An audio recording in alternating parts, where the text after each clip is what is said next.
Look, I knew Chicago was a city of very diverse neighborhoods. Everybody says so. But this, I didn't know about. Now I do.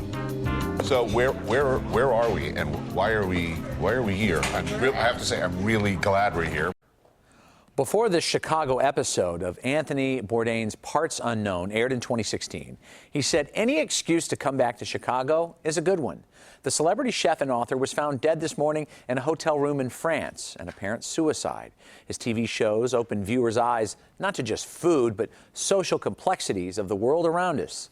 CBS 2's Vince Gerasole reports that was true whether he was visiting exotic places or the bars and the food stands of Chicago. Chicago is famous for many things. Not all of them are worth celebrating.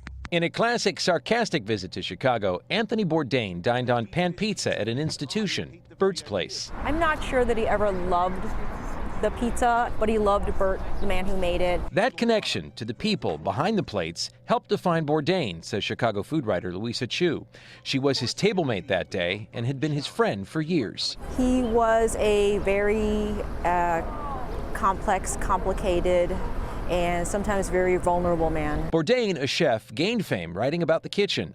But as his career blossomed, his mind explored more complex subjects at the table. He started off, of course, with food and drink, but then beyond that, it really got to the bigger cultural and social issues that drove them. The history of the world, as one chef told me, is in this plate. It's telling a story, often a very personal one. That's like 4 pounds. Yeah. On another broadcast, Bourdain wrapped his hands around a classic steak sandwich at Rico Bene's in Bridgeport. To this day, people, were calling like, is this the place Anthony Bourdain was at? His guest was Chicago music producer Steve Albini, and by then, Bourdain's program had evolved into something weightier yet digestible for every man. Nobody's too concerned about making a killing or becoming a star. Everybody just wants to keep doing it. Is that a uniquely Chicago attitude? The fact that he didn't try to come off as omniscient, but more curious, made him a unique voice. He knew what we loved, but he knew why, and he understood what it was that drove the people who loved to make it for us, too.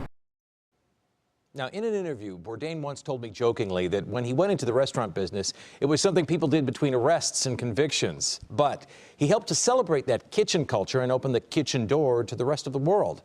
And look how much we all appreciate it today and its people. And Anthony Bourdain played a big part of that blossoming of people understanding what food was, what restaurants were, and the people who made it. Through television and through, restaurants. He was such a unique character, wasn't he? He found that thread that we could all relate to. He wasn't a hoity-toity kind of guy. He could have been if he wanted to. He studied at the CIA, but no, instead, he found a way that we could all appreciate food together and explore more complex issues. No doubt about it. All right, Vince, thank you. Well, it's a number you've probably seen a lot this week with Anthony Bourdain and Kate Spade, but it bears repeating. The National Suicide Prevention Hotline, the number is 1-800-273-8255. Someone's available 24 hours a day for free and confidential support.